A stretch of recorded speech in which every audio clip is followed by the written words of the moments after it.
We've always trusted imperfections as proof of life: cracked vinyl, faded film grain, the wobble in a handwritten note.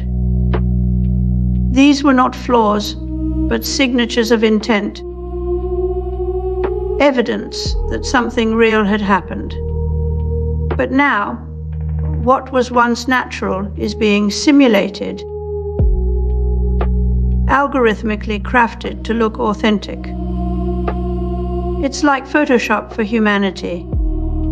We crave warmth and character, so we build machines capable of faking it. The result? A paradox. As our tools get better at perfection, they create new demand for their own flaws. Roland Barthes described the punctum, a detail that pricks or pierces, a small imperfection that captures attention. A tear in fabric, a smudge of ink, a voice wavering mid-sentence. Today, this effect is being coded into every aspect of our digital lives. Auto. Tune doesn't just correct pitch, it sells emotion by faking it. Filters add soft focus and simulated film grain to make selfies feel more human. We're not just consuming imperfections. We're training machines to replicate them down to the microseconds. Isn't that machines can mimic human flaws? It's that we now trust them to do so. When an AI assistant sighs or a chatbot stammers, we don't question its authenticity. We assume it's being honest in its own imperfect way. We've outsourced emotional truth, telling to code. The real becomes optional. The line between genuine and ginned up is not just blurred, it's algorithmically erased.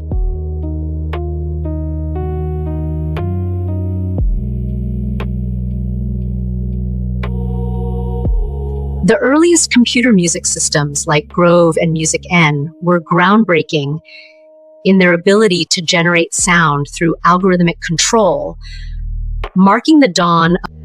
Back in the early days of digital music, engineers faced a problem: machines sounded too clean, too perfect. It didn't feel real. So they added randomness to MIDI sequences, slight tempo shifts, uneven note lengths. This was not about beauty or creativity. It was an act of deception. The goal wasn't art, but simulation. Programmers were trying to trick the listener into thinking this perfection was actually human effort in disguise. The illusion deepened with speech synthesizers, where machines learned to stutter and hesitate. These were not artistic choices. They were functional lies designed to make artificial voices feel more human.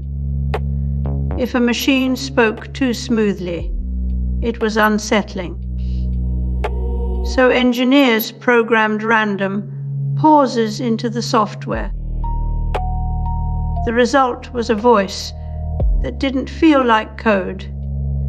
It felt like someone thinking. This was the beginning of digital spoofing. Instead of building machines to perform flawlessly, we taught them how to fail in convincing ways. The machine learned not just to play music or speak, but to act like it was struggling, like a human might. These were not aesthetic flourishes. they were tools for misdirection.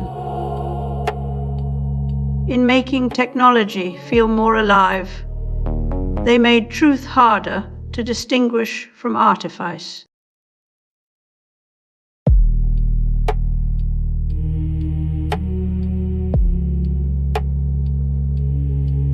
In a world where perfection is no longer the mark of authenticity, machines now simulate flaws with surgical precision. The result isn't just imitation, it's counterfeiting on an unprecedented scale. AI doesn't just copy handwriting or generate realistic blinks. It reconstructs the very grammar of human imperfection. We are in an arms race between creators and detectors, each side sharpening its tools as we lose the ability to tell real from faked context. Back in the early days of computing, engineers faced a fundamental problem. Perfect code didn't feel human. So they built context into their simulations, glitches that made sense within the environment. What we hear in this archival footage confirms how even then precision wasn't enough. Machines had to pretend to be fallible too. This is the root of something deeper. If a machine can convincingly lie about its own flaws, it becomes indistinguishable from us. Instagram filters offer more than aesthetics. They sell a curated past, nostalgia as a service. The grain of film is now algorithmic, and the illusion is complete enough to trigger emotional responses.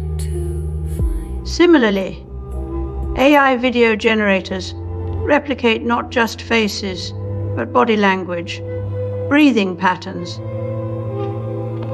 even subtle shifts in posture that tell us something about how people are feeling without words.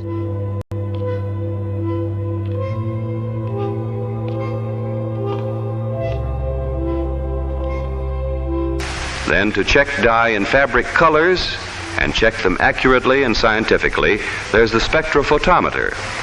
This instrument can detect and record more than 2 million different colors. Consider a diary written by no one, letters forged from code, or video testimonies that never happened, yet feel real. In this new world of artificial emotion, experience is not lived but generated. The line between human and machine sentiment grows thinner as AI tools fabricate the very evidence we once trusted to be authentic. These digital forgeries are not just fakes, they are simulations of truth, engineered to bypass our reflexes for empathy and memory. In this economy of emotion, trust becomes an algorithm we help build.